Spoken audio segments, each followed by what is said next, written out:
소식입니다. 오늘 예배 후 구역장 공과 모임이 진행될 예정입니다. 우리 구역장님들께서는 예배 이후에 많은 참석 부탁드리겠습니다. 나머지 소식은 교회의 주보를 참조해 주시기 바랍니다. 다 같이 묵도하심으로 수요 예배를 하나님께 드리시겠습니다.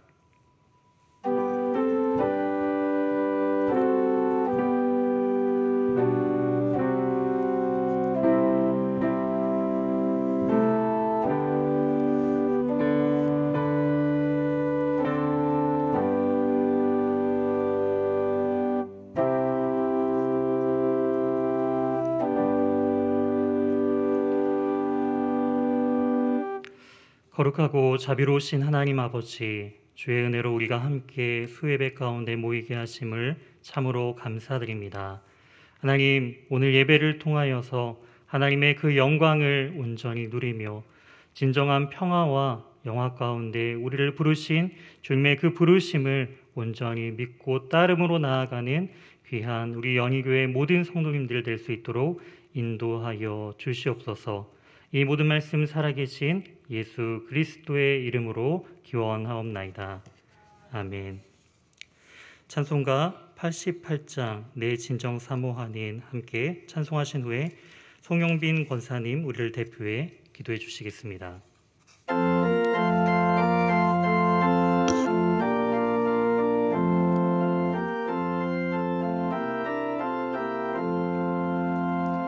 내 진정 사모하는 친구가 되시는 우리 예수님은 아름다워라. 산 밑에 백합화요 빛나는 새벽별 주님 영원할 길어 주옵도다. 내 맘이 아플 적에 그 위로 되시며 나 외로울 때 좋은 친구라. 주는 저 산 밑에 백합 빛나는 새벽별 이 땅 위에 비길 곳이 없도다. 내 맘의 모든 염려 이 세상 보라고 주님 항상 같이 하여 주시고 시험을 당할 때에 악마의 개교를 즉시 물리치사 나를 지키네. 온 세상 날 버려도 주 예수 안 버려 끝까지 나를 돌아보시니. 주는 저 산 밑에 백합 빛나는 새벽별 이 땅 위에 비길 곳이 없도다. 내 맘을 다하여서 주님을 따르면 길이 길이 나를 사랑하리니. 물불이 두렵지 않고 장검도 겁없네. 주는 높은 산성 내 방패시라. 내 영혼 먹이시는 그 은혜 누리고 나 친히 주를 뵙기 원하네. 주는 저 산 밑에 백합 빛나는 새벽별 이 땅 위에 비길 것이 없구나.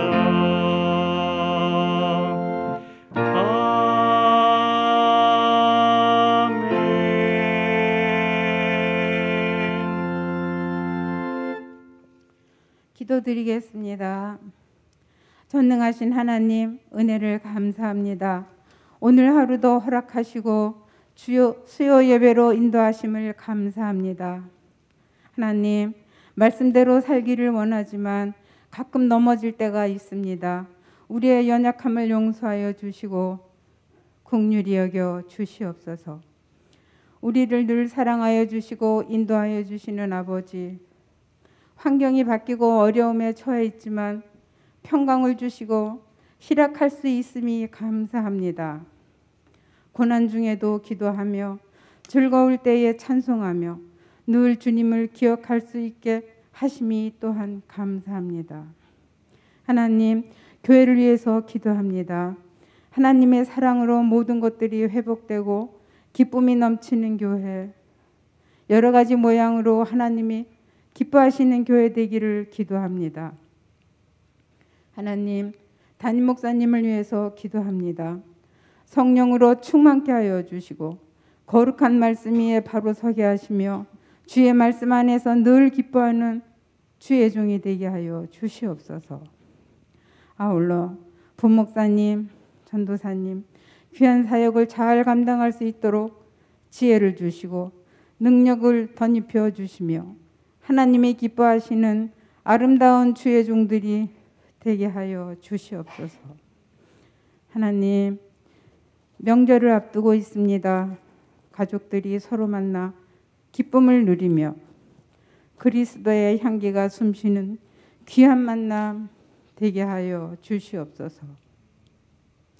하나님, 이 시간 온 마음과 영으로 주님께 예배 드리오니 우리의 예배를 기쁘게 받아 주시옵소서.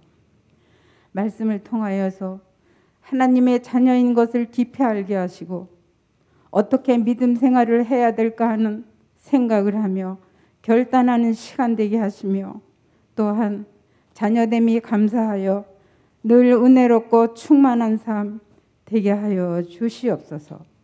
감사하며 예수 그리스도의 이름으로 기도드렸습니다.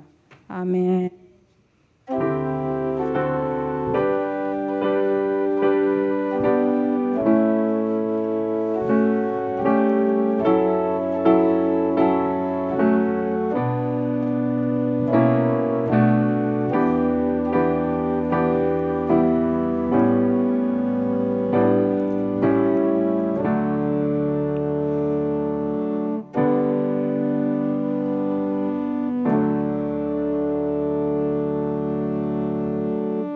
오늘 우리에게 주신 하나님의 말씀은 요한복음 12장 12절에서 19절 말씀입니다.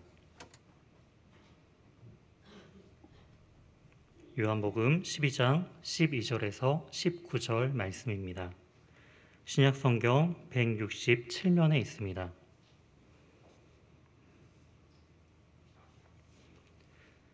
다 찾으셨으면 제가 12절부터 18절 대표하여 봉독하고 19절은 함께 합독하도록 하겠습니다.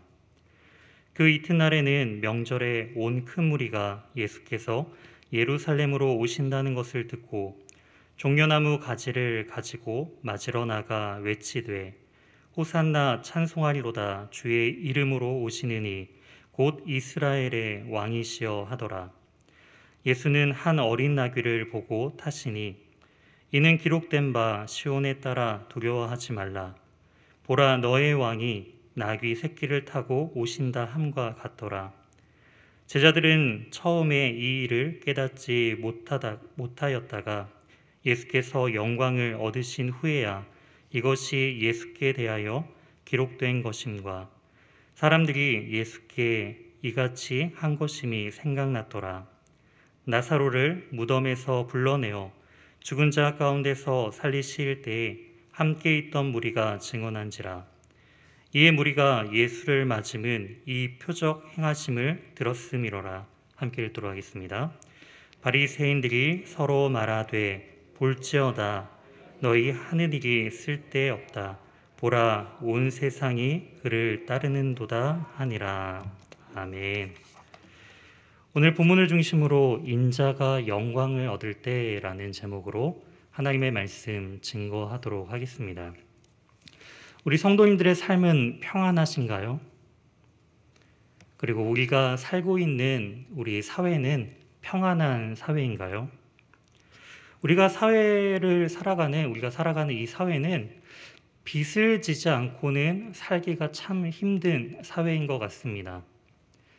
청년들은 대학교에 들어가서 장밋빛 미래를 꿈꾸며 이제 열심히 학업을 시작하지만 졸업한 이후에는 학자금 대출이라는 빚이 남겨져 있고요. 또한 취업한 이후에는 그 학자금 대출을 갚기 위해서 또 오랜 기간 열심히 일을 해야 하고요. 그 이후에 결혼을 하기 위해서 또 집을 마련하기 위해서 빚을 지고 또 평생 그 빚을 또 갚아 나아가는 그러한 빚을 계속적으로 지는 사회, 우리가 살고 있는 사회가 바로 이런 사회인 것 같습니다. 예전에는 한 가장의 아버지가 그 가장의 모든 경제적인 부분들을 책임졌죠. 아버지가 열심히 일한 걸 가지고 함께 모든 식구들이 생활하던 살았던 시대를 우리가 살았었습니다. 하지만 지금은 어떤가요? 남녀 평등이라는 이름 하에 이제 여성들도 남성들과 동일하게 경제적인 부분들을 책임져야 한다라는 부분들로 사회 가운데 계속적으로 내몰리는 그러한 시대를 살아가고 있습니다. 물론 여성이 사회적 진출을 하는 것에 대한 부정적인 발언이 아니라 바로 여성이 가정 안에서의 중요한 역할을 그동안 감당하고 있었다라는 것이죠. 자녀를 보살피고 또한 정서적으로 어머니와 또 아버지와 함께 가정 안에서 큰 자녀들은 또한 부모님의 사랑을 받으면서 또한 부모님의 보호 가운데 사회에 나아갈 준비를 하였지만 지금 자녀들은 어떤가요? 어려서부터 부모가 맞벌이로 나가는 가정들이 대다수입니다. 그러다 보니 아이들은 이제 유치원이나 어린이집 이러한 기관들에 어려서부터 맡겨지게 되고 부모와 어려서 맺을 그 정서적인 교감을 나누지 못하는 시대를 살아가고 있죠. 결국에는 이러한 아이들의 자녀들의 정서적인 문제로 말미암아 나중에 사회적인 비용이 더 많이 지출되고 있는 악순환을 계속적으로 하고 있습니다.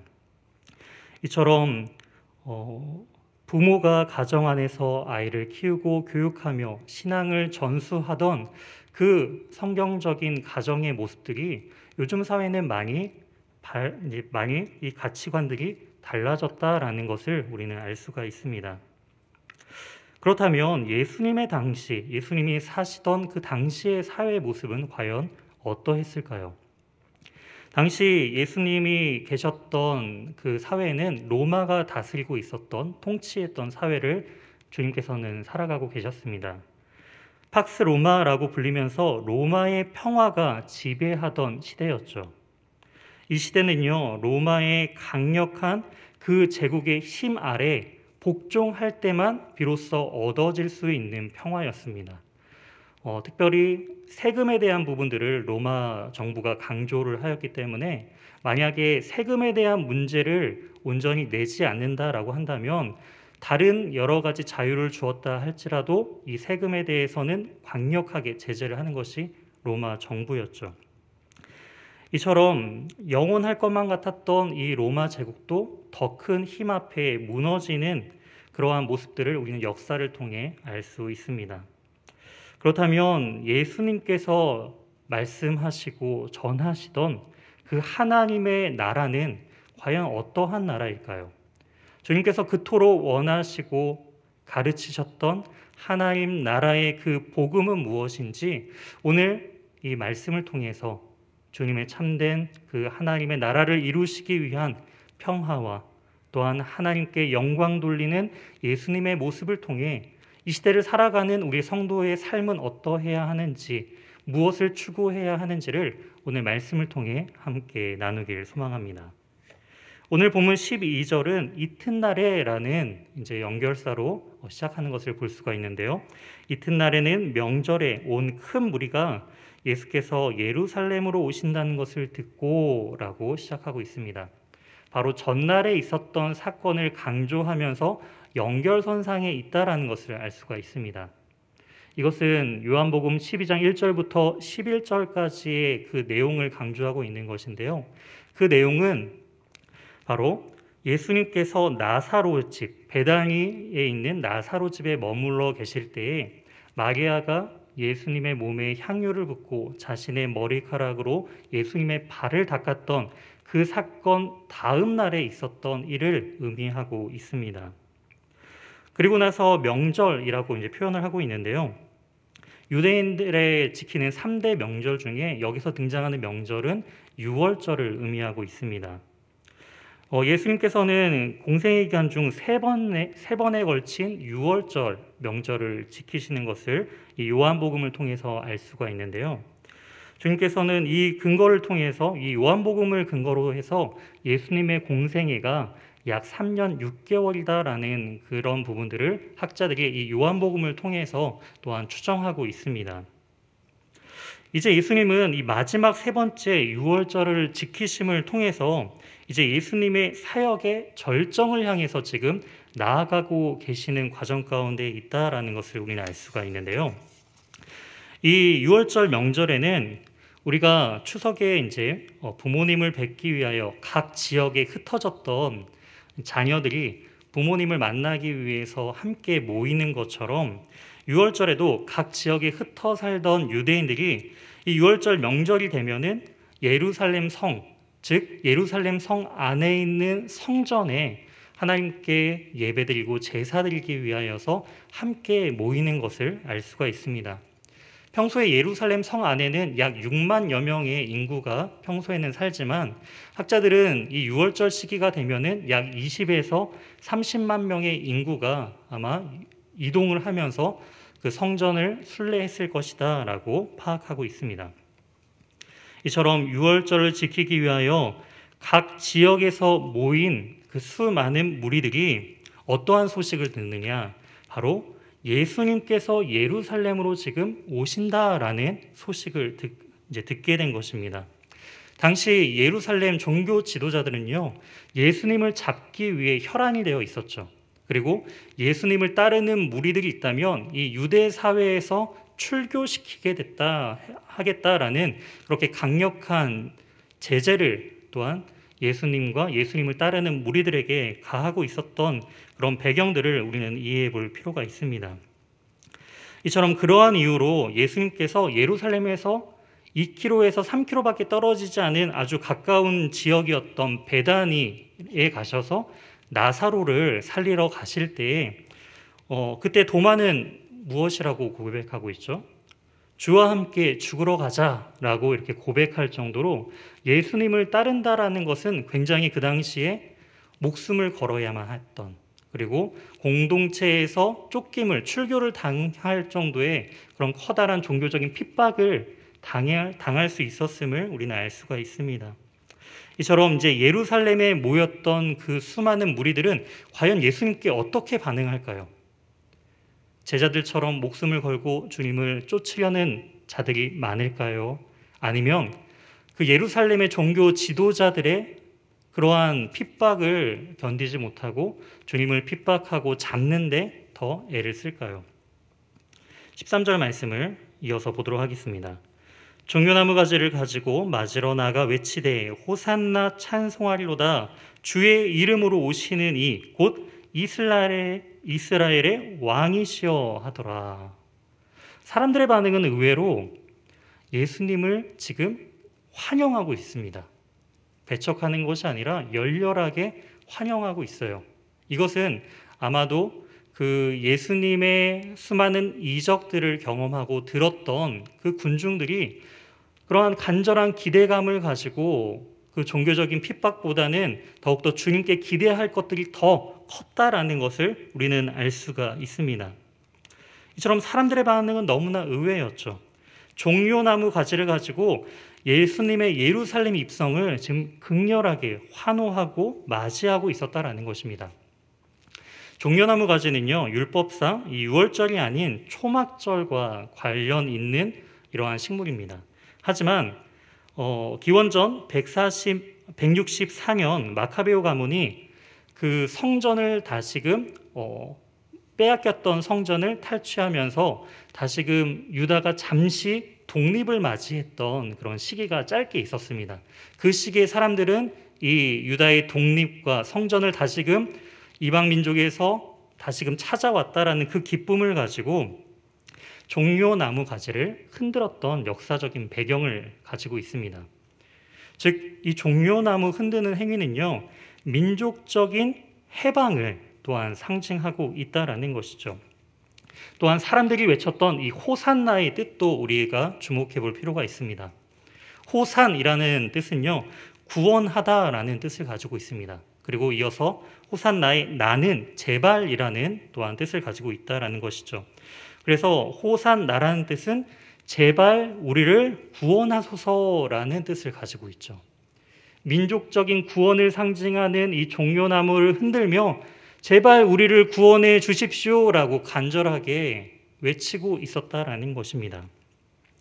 이는 일제강점기 때 대한민국의 독립을 꿈꾸며 사람들이 광장에 나아가 태극기를 흔들며 대한민국 만세를 외쳤던 그런 민족적 해방을 갈망했던 열망과도 동일합니다. 즉 예수님을 하나님의 아들이 아닌 이 로마의 지배 아래서 우리를 구원해 줄 정치적인 메시아로서 지금 예수님을 바라보고 있었다라는 것입니다. 이처럼 예수님을 군사적인 메시아로 생각하면서 왕으로 삼으려고 했던 일들은 이번뿐만이 아니었습니다.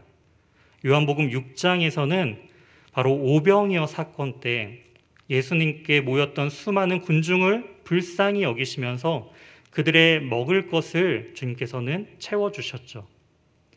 남자의 수만 5천 명이 넘는 그 많은 사람들을 물고기 2마리와 보리떡 5개로 배불리 먹고 또한 남기게 하시는 그 모습과 기적들을 바라본 사람들은 예수님을 왕으로 삼으려고 했던 것을 볼 수가 있습니다. 이처럼 사람들의 반응은 자신의 배를 채워주고 자신의 민족적인 구원을 해방시켜줄 사회적, 정치적, 종교적, 군사적 메시아를 원했다라는 것입니다. 그렇다면 이제 사람들의 그러한 환호와 기대 속에 예루살렘으로 들어오시는 예수님은 과연 어떠한 모습으로 사람들에게 어떠한 메시지를 전하고 계신 것일까요?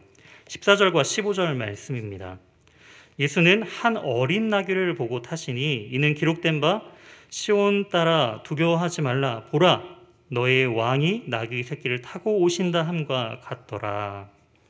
예수님은 어린 나귀 새끼를 타고 예루살렘으로 입성하셨습니다. 이는 구약의 메시아를 예언하는 스가랴 9장 9절 말씀을 성취하기 위함이죠. 스가랴 9장 9절은 이렇게 예언하고 있습니다. 시온에 따라 크게 기뻐할지어다. 예루살렘에 따라 즐거이 부를지어다. 보라 내 왕이 내게 임하시나니 그는 공의로우시며 구원을 베푸시며 겸손하여서 나귀를 타시나니 나귀의 작은 것 곧 나귀 새끼니라. 이처럼 구약의 스가랴 선지자의 예언처럼 예수님은 나귀 새끼를 타고 또한 예루살렘에 입성하시면서 자신은 바로 하나님의 아들, 하나님의 나라를 선포할 바로 메시아이심을 사람들에게 알리고 있다라는 것이죠. 우리가 동화 속에 등장하는 왕들을 보면요, 백마를 타고 등장을 합니다. 백마를 타고 멋지게 등장해서 공주를 악한 악당에게 구하는 그 모습이 백마 탄 왕자의 모습이죠. 이는 왕이 백마를 탄다라는 의미는요, 말을 탄다라는 의미는 바로 용맹함과 전쟁에서의 승리를 의미하고 있습니다. 즉 사람들이 원하시는 모습으로 주님께서는 오시려고 했다면은 아마도 백마를 탄 왕자처럼 용감한 모습으로서 사람들에게 등장하셨어야만 했습니다. 하지만 우리 주님께서는 나귀를 타고 그것도 나귀의 새끼를 타고 오시는 모습을 볼 수가 있습니다. 나귀는 전쟁에 적합한 동물이 아니에요. 즉 나귀를 타신다는 것은 예수님의 겸손이요 전쟁이 아닌 평화를 위한 왕으로서 이 땅 가운데 오셨다라는 것을 우리에게 보여주고 있습니다. 물론 비록 이런 겸손과 평화의 예루살렘 입성의 모습과는 대조적으로 예수님의 재림에 대한 묘사는 더욱더 다르게 성경은 기록하고 있는데요. 요한계시록 19장 11절은 이렇게 기록하고 있습니다. 또 내가 하늘이 열린 것을 보니 보라 백마와 그것을 탄 자가 있으니 그 이름은 충신과 진실이라 그가 공의로 심판하며 싸우더라. 예수님의 재림에 대한 모습을 지금 묘사하고 있습니다. 이때 예수님께서는 백마 탄 자로서 오신다라고 말씀하고 계시고요. 예수님의 모습은 바로 공의로 심판하시며 싸우시는 강력한 심판의 왕으로서 다시금 재림하는 주님의 모습을 우리에게 묘사해주고 있습니다. 이처럼 예수님께서 지금 예루살렘으로 나귀의 새끼를 타고 입성하시는 것은 그 자체로 사람들에게 메시지를 전하고 있는 거예요. 너희들이 원하는 그런 정치적, 군사적 메시아가 아니라 하나님 나라의 참된 평화와 하나님의 영광을 위하여 온 메시아다라는 것을 지금 사람들에게 보여주고 있다라는 것이죠. 하지만 사람들은 여전히 예수님의 그 메시지를 이해하지 못하고 있습니다. 여전히 자신들의 방식으로 예수님의 입성을 각자마다의 해석으로, 각자마다의 기대감을 가지고 환호하고 있었다라는 것입니다. 제자들은 어떻게 반응했나요? 16절입니다.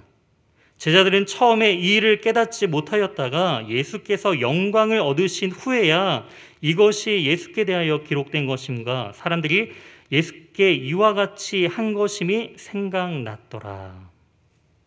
제자들 역시 예수님과 이 공생의 기간 함께 항상 있으며 주님의 말씀을 듣고 배웠던 제자들 역시 예수님께서 나귀의 새끼를 타고 예루살렘에 입성하신 진정한 예수님의 가르침을 이해하지 못하였다라고 성경은 기록하고 있습니다.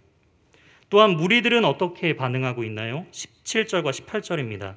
나사로를 무덤에서 불러내어 죽은 자 가운데서 살리실 때에 함께 있던 무리가 증언한지라 이에 무리가 예수를 맞으면 이 표적 행하심을 들었음이로라. 무리들은 여전히 주님께서 행하신 그 기적과 표적에만 관심이 있었습니다. 예수님께서 바로 이전에 행하셨던 나사로를 살리셨던 요한복음 11장의 일들만을 기억하면서 사람들은 계속적으로 이야기하고 있는 거예요. 저분이 바로 그 유명한 나사로를 살리신 사람이야. 저분이야말로 우리를 이 로마의 지배 가운데서 해방시켜줄, 죽음에서 생명으로 옮겨줄 그런 우리가 기다린 메시아야. 사람들은 이처럼 기대감이 달랐다라는 거예요. 정작 예수님 자체를, 예수님의 그 메시지를 온전히 바라보지 못하고 여전히 자신의 욕망과 자신의 바람에 눈이 어두워서 예수님의 본 모습을 바라보지 못하고 있는 것입니다. 이어서 바리새인의 그 모습이 19절에 등장하고 있습니다. 바리새인들이 서로 말하되 볼지어다 너희 하는 일이 쓸데없다. 보라 온 세상이 그를 따르는도다 하니라. 바리새인들은 예수님을 따르는 그 사람들은 출교시키겠다라고 강력하게 사람들에게 권면하였습니다. 충고하였죠. 하지만 사람들은 어떠한가요? 수많은 무리들이 지금 예수님을 따르고 있는 거예요. 그러면서 그들은 우리가 이렇게 하는 일들이 다 쓸데없었다. 지금 보니까 온 세상이, 온 사람들이 예수를 추앙하며 따르고 있었다라고 지금 바리새인들은 이야기하고 있습니다. 즉 바리새인들의 관심은요, 예수님이 아니라 사람들의 관심이었어요. 사람들이 누구를 따르고 있는가, 누구의 말을 듣고 있는가, 누가 유명한가, 그거에만 관심이 있고 정작 예수님의 모습은 바라보지 못했다라는 것이죠. 그렇다면 누가 예수님을 바라본 자일까요? 성경은 이 모든 제자들, 거기에 있던 수많은 환호했던 무리들, 그리고 종교적인 정치 지도자들마저도 예수님을 온전히 알아보지 못하고 바라보지 못하였지만 이방인들은 주님을 바라봤다라는 장면을 20절에 우리에게 말씀해 주고 있습니다. 20절 말씀입니다. 명절에 예배하러 올라온 사람 중에 헬라인 몇이 있었는데 21절입니다. 그들이 갈릴리 벳세다 사람 빌립에게 가서 청하여 이르되 선생이여 우리가 예수를 배우고자 하나이다 하니. 여기에 명절에 예배하러 올라온 사람 중에 헬라 사람들이 있었다라는 것입니다. 이 말은 이방인 중에서 다시금 하나님을 믿고 유대교로 개종한 사람들을 의미하죠. 그런데 이들이요, 지금 누구를 만나기 위해서 지금 기대감을 가지고 제자들을 찾아오나요? 바로 예수님을 만나기 위해서 지금 제자들을 찾아가고 있었다라는 것입니다. 그들의 원함은 예수님을 만나는 것이었어요. 근데 아이러니하게도 지금 수많은 군중들이 예수님의 입성을 바라보면서 환호하고 즐거워하였죠. 예수님을 만났어요. 바라봤어요. 직접 눈으로 봤어요. 하지만 이 헬라인들과 뭐가 다른가요? 이 헬라인들은 단지 그들의 원함으로써 주님을 바라보는 자들이 아니라 바로 진정으로 주님을 알아가기 위해서 인격적으로 주님을 만나고 주님이 어떠한 분이신지를 알고자 찾아온 자들이었다라는 것입니다. 오히려 구원 밖에 있는 사람들로 여겼던 이방인들이 주님을 만나는 그 구원의 가장 중요한 자리 가운데 나아오고 있었다라는 것입니다. 그 소식을 듣고 이제 제자 빌립이 다른 제자 안드레에게 이 사실들을 알려요. 그리고 둘이 찾아가서 예수님을 만나서 지금 헬라 이방인들이 예수님을 만나기 위해서 왔습니다라고 지금 보고하는 모습들을 22절을 통해 볼 수가 있는데요. 여기서 궁금한 것은 빌립이 왜 바로 직접 예수님을 찾아가서 바로 지금 헬라 사람들이 예수님을 만나러 왔습니다 이렇게 이야기하면 되는데 다른 제자 안드레와 상의를 해요. 먼저 안드레에게 물어봐서 함께 가서 이 사실을 예수님께 알리는 것을 볼 수 있습니다. 왜 지금 그렇게 예수님을 헬라 사람들이 만나고 싶어 한다라는 소식을 전하면 주님께서는 당연히 모든 사람들이 환호하고 기뻐하는 축제의 장면 속에서 또한 직접 자기를 맞으러 보고 싶어서 만나서 교제하고 싶은 사람들이 찾아온다라는 이야기를 들었을 때 주님께서는 기뻐하실 텐데 왜 제자들은 머뭇머뭇거리면서 고민하면서 예수님께 나아갔느냐라는 거예요. 문맥상 지금 예수님은 사람들의 환호 속에 함께 기뻐하시지 않고 계셨다라는 것을 우리는 추론해 볼 수 있습니다.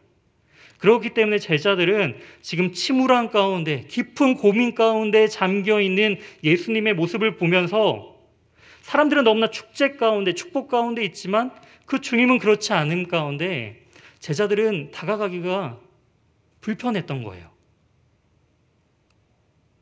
이렇게 찾아가도 괜찮나? 이 부분을 말해도 괜찮을까? 이어서 나오는 23절의 예수님의 대답을 통해서 우리는 이 부분들을 추론해 볼 수가 있습니다. 23절입니다. 예수께서 대답하여 이르시되 인자가 영광을 얻을 때가 왔도다. 아멘. 제자들에게 자신께서 예수님 자신 스스로 이제 나의 때가 되었다라는 것은 지금 이 본문에서 요한복음 이 본문에서 최초로 그 시기를 지금 공개하고 있는 거예요. 그 전까지만 하더라도 예수님께서는 자신의 때가 아니기 때문에 자신을 계속 감추셨습니다. 무리들이 자신을 찾아오면 그 무리들을 떠나셨죠. 하지만 이제는 예수님의 때가 되었기 때문에 그 모든 사실들을 제자들에게 알리고 있다라는 거예요.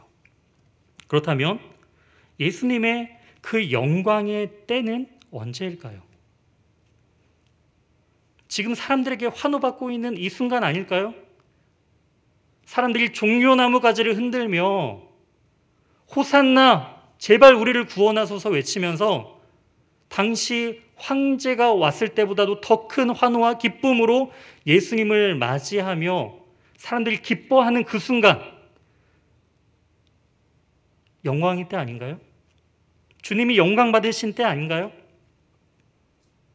하지만 주님은 이 때가 아닌 바로 죽음을 향해 나아가는 그 십자가의 죽음의 때가 바로 자신의 영광의 때다라고 말씀하고 계십니다.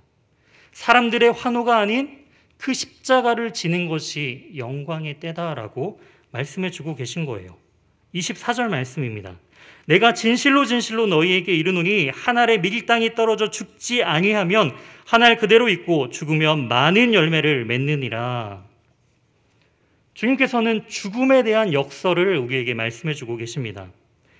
사람들은 세상을 이길, 이 로마 정부를 이길 강력한 힘을 가진 정치적인 왕을 원했죠.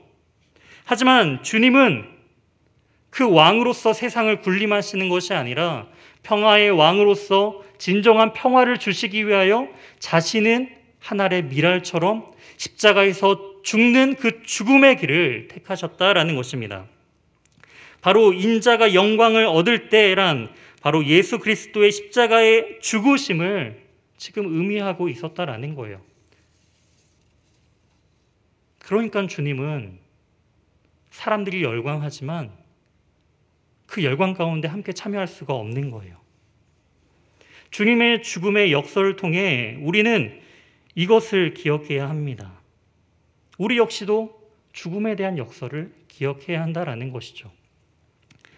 가정 안에서 아내가 남편을 위해 죽을 때 남편은 살아날 것입니다. 가정 안에서 남편은 아내를 위해 죽을 때 아내는 살아날 것입니다. 부모는 자녀를 위해 죽을 때 자녀는 살아날 것이고요. 자녀는 부모를 위해 죽을 때 부모는 살아날 것입니다.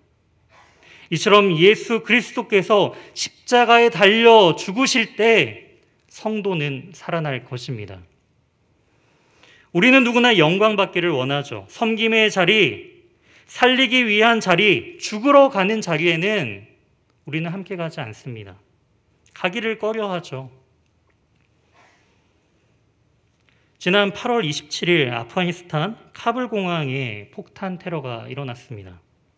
그 결과 어린아이를 포함해서 최소 90여 명이 사망하였고요. 150여 명이 다치는 일이 발생되었습니다. 이 가운데 함께 있던 미국 13명이 사망하였는데요. 이들의 평균 나이는 22살이었습니다. 사망자 중 2명의 여성도 함께 포함되어 있는데요. 그 해군 여성 2명 중에 1명의 이름이 니콜지라는 병장이 있었습니다. 이 니콜지 병장의 그 마지막 삶을 잠시 나누려고 하는데요. 니콜지 병장은요, 공항에 그 부모와 떨어지게 된 고아들을 돌보는 모습으로 전 세계에 감동을 준 것을 아마 뉴스를 통해서, 저 사진들을 통해서 보신 적이 있으실 것입니다. 공항에 버려진 아이를 안고 버려진 그 아이를 돌보면서 껴안으면서 지키는 그 모습은 너무나도 우리에게 감동을 주었죠. 하지만 안타깝게도 그녀 역시 이번 폭탄 테러로 사망하게 되었습니다. 폭탄 테러로 사망하기 전날 이렇게 아이를 안은 사진과 함께 SNS에 이제 글을 올렸어요. 올린 글의 내용은 이렇습니다. 나는 내 직업을 사랑한다. 23세라는 그 꽃다운 나이에 테러로 인해서 사망한 이 니콜지 병장의 죽음은 너무나도 안타깝습니다. 하지만 그녀의 죽음은 결코 헛되지 않습니다. 전쟁 속에서도 생명을 지키고 사랑을 실천한 그녀의 모습은 전 세계에 커다란 울림을 주었죠.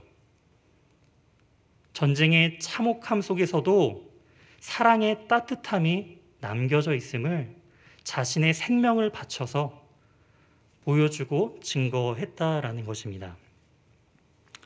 이처럼 주님께서는 우리에게 이렇게 말씀하십니다. 자기 생명을 사랑하는 자는 잃어버릴 것이요. 이 세상에서 자기 생명을 미워하는 자는 영생토록 보전하리라. 자기 생명을 미워한다는 것은 무엇이죠?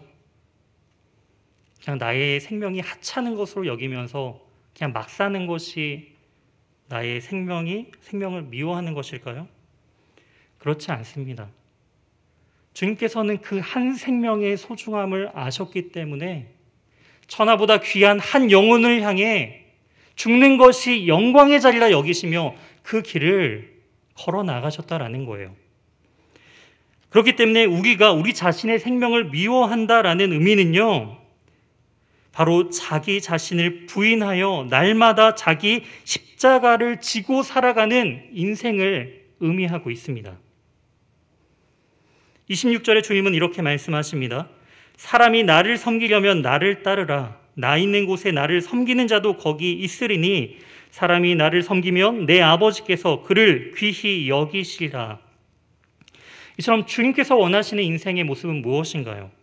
자기를 부인하고 자기 생명을 미워함을 통해 주님을 섬기고 주님을 따르는 삶을 지금 우리에게 요청하고 계심을 알 수 있습니다. 그리고 그리스도를 따르는 삶이란 무엇일까요?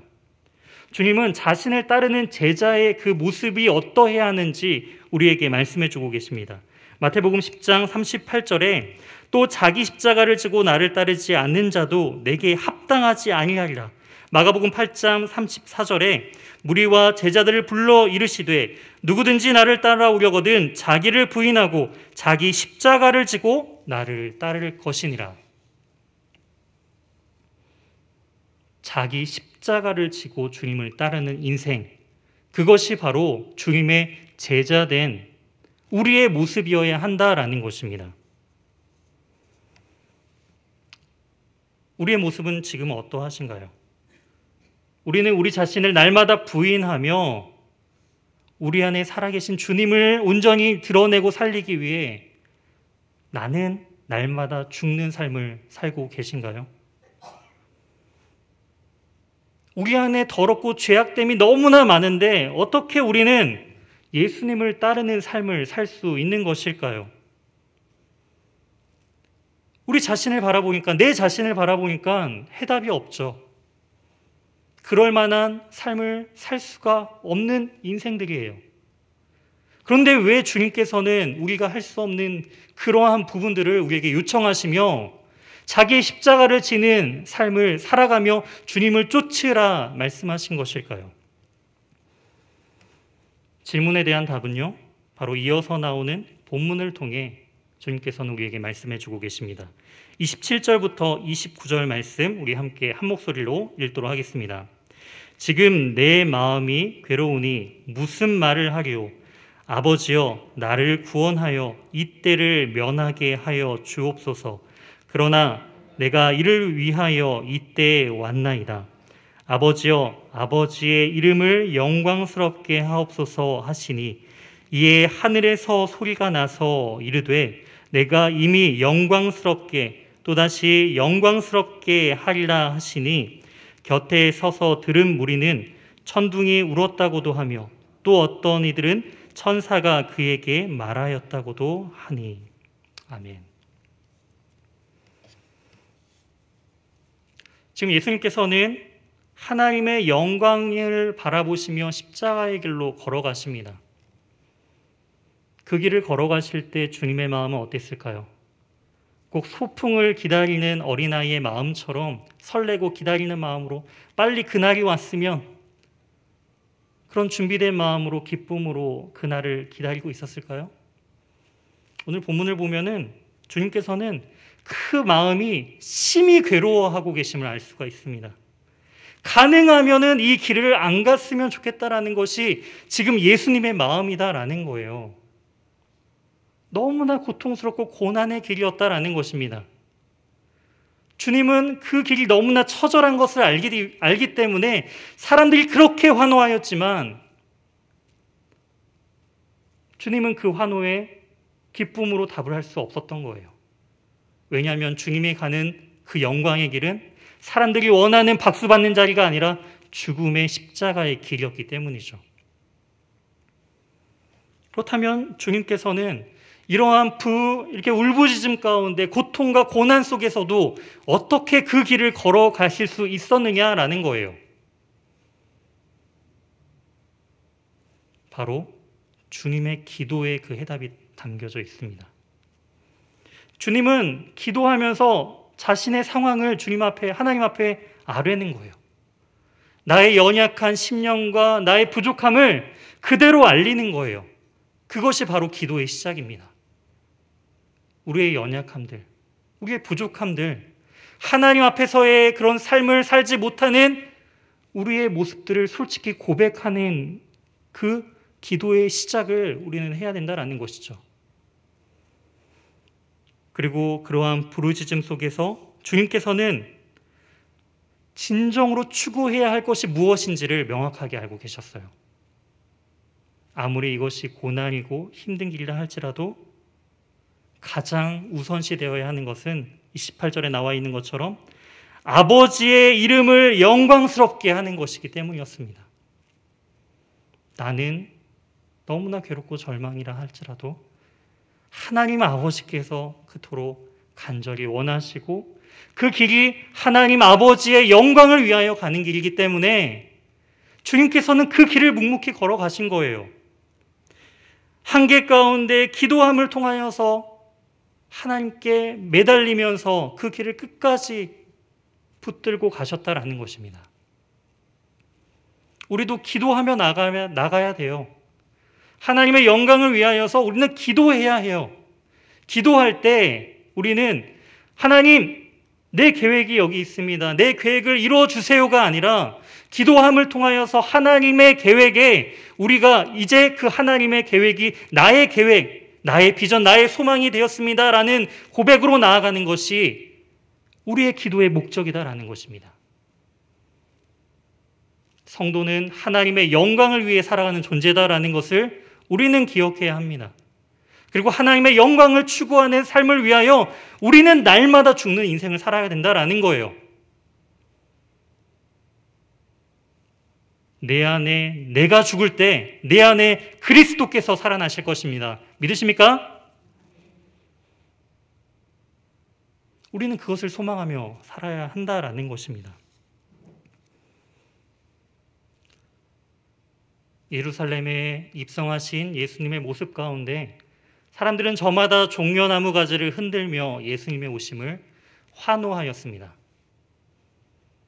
그 종려나무 가지는 어디서 가져왔을까요? 아마도 종려나무 성읍이라고 불리게 되는 여리고 성읍에서 아마도 사람들은 종려나무 가지를 가지고 예루살렘으로 올라왔을 것으로 추정해 볼 수 있습니다. 사람들은 여리고 성을 거쳐서 예루살렘으로 올라왔다라는 것이죠. 여리고 그 지역은 어떠한 곳인가요? 여호수아가 가나안 땅, 그 가나안 서편 땅을 정복하기 위하여 전쟁을 벌였던 첫 번째 성읍이 바로 여리고 성읍임을 우리는 알 수가 있습니다. 그리고 그 성읍은 기생 라합이라고 하는 당시 사회에서는 보잘것없는 한 여인의 순종을 통해서 하나님의 커다란 역사와 비전이 일어났음을 우리는 말씀을 통해 잘 알고 있습니다. 이 여인은 당시 그 여리고 성읍에 살던 사람이었지만 그 성읍의 사람들과 그 성읍의 나라들, 그 가나안 민족을 섬기는 것이 아니라 하나님에 대한 소식을 들었죠. 하나님의 백성에 대한 꿈을 꾸게 됩니다. 그리고 하나님의 편에 서는 것을 우리는 알 수 있습니다. 주님은 계속적으로 우리에게 이런 메시지를 던지시는 거예요. 세상과 겸하여 우리는 하나님을 같이 섬길 수 없다라는 거예요. 왜냐하면 세상이 하나님을 저주하며 따르기를 거부하기 때문이죠. 그렇기 때문에 우리는 둘 사이에 머뭇머뭇거리는 것이 아니라 선택해야 해요. 세상에서 모든 만족과 평안과 안식을 누리면서 동시에 하나님의 나라의 일을 바라보며 십자가를 지고 갈 수 없다라는 것입니다. 만약 이 땅에서의 삶이 너무나 평안하고 너무나 모든 것이 만족한다라고 한다면 그것은 우리는 하나님 나라를 소망하고 있지 않다라는 반증과도 같습니다. 우리는 이 땅에서 불편해야 해요. 왜냐하면 궁극적으로 갈 하나님의 나라를 소망하는 자들이기 때문입니다. 그렇기 때문에 라합처럼 또한 예수님처럼 이 땅 가운데 그 고난의 길을 갈지라도 하나님의 영원하신 나라의 완성을 위하여 하나님의 영광을 위하여 사는 자들이 바로 하나님께서 하나님의 자녀로 백성으로 부른 우리 귀한 연희교회 성도님들 한 분 한 분임을 우리는 기억해야 합니다. 이 땅에서 살아가는 것이 때로는 평안만 있는 것이 아니죠. 많은 어려움도 있고 고난도 많이 있습니다. 주님께서 계셨던 그 시대에도 수많은 병자들과 아픈 자들, 귀신 걸린 자들, 수많은 가난에 허덕이는 자들이 같이 공존해 있었어요. 하지만 주님을 만났을 때 그들의 인생은 변화되었습니다. 세상이 줄 수 없는 참된 기쁨과 평안 가운데 만족함을 누리며 주님 안에서의 새 인생을 살 수 있었다라는 것이죠. 사랑하는 우리 연희교회 성도님들, 우리는 그것을 추구해야 합니다. 세상의 삶이 비록 힘들고 어려운 부분들이 우리에게 있다 할지라도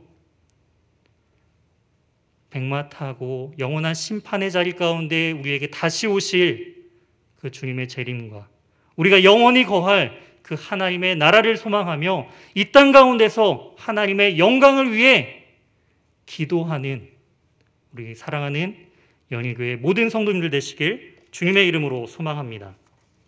함께 기도하시겠습니다. 하나님 감사합니다.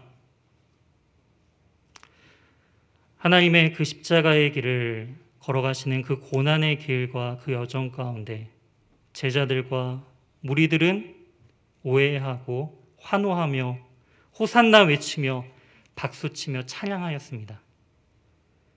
그 가운데 깊은 고민과 고통과 절망 가운데 있을 그 주님의 마음을 온전히 바라보지 못하고 그 십자가의 길을 바라보지 못했던 그 제자들의 모습을 보면서 주님, 그 모습이 바로 우리의 모습임을 주님 회개합니다. 주님, 이 땅 가운데 살면서 하나님의 제자라 말하면서 주님의 영광을 위해 살겠다 말하였지만 여전히 우리의 욕망과 우리의 원함을 채우기 위한 수단으로서 주님께 기도하고 주님을 믿었음을 주님 회개합니다. 주님께서 그 십자가의 길 가는 여정 가운데 힘들고 지치고 고난의 시기마다 하나님 아버지께 간절히 기도함으로 끝까지 하나님의 영광을 위해 달려나아갔던 것처럼 주님, 우리 역시도 주님께 기도하고 또한 주님 앞에서 우리가 자기 십자가를 지고 주님을 따르는 인생을 삶을 통하여서 우리의 뜻이 이루어지는 것이 아닌 하나님의 뜻이 이 땅 가운데 이루어지길 소망합니다. 하나님, 우리를 사용하여 주시고 우리를 통하여서 하나님의 나라가 우리 가정과 이 연희교회와 이 대한민국과 전 세계 열방을 향하여 뻗어나아갈 수 있도록 인도하여 주시옵소서. 이 모든 말씀 살아계신 예수 그리스도의 이름으로 기도드립니다. 아멘.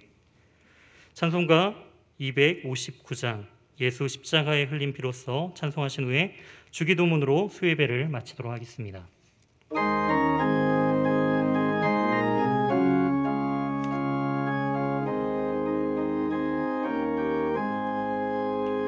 예수 십자가의 흘린 피로써 그대는 씻기어 있는가? 더러운 죄 희게 하는 능력을 그대는 참을지 않은가? 예수의 보혈로 그대는 씻기어 있는가? 마음속에 여러 가지 죄악이 깨끗이 씻기어 있는가? 주 예수와 밤낮으로 늘 함께 그대는 행동을 하는가? 아무 때나 어디서나 그대는 십자가 붙들고 있는가? 예수의 보혈로 그대는 씻기어 있는가? 마음속에 여러 가지 죄악이 깨끗이 씻기어 있는가? 주님 예수 다시 올 때 그대는 영접할 예복이 있는가? 그대 몸은 거룩한 곳 천국에 들어가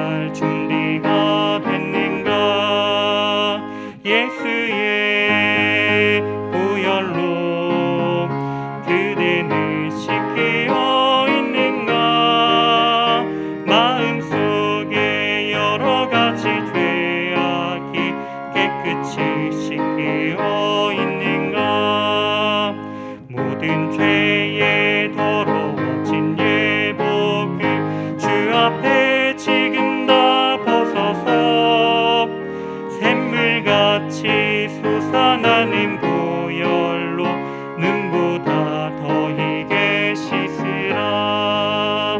예수의 보혈로 그대는 씻겨 있는가? 마음속에 여러 가지 죄악이 깨끗이 씻겨 있는가?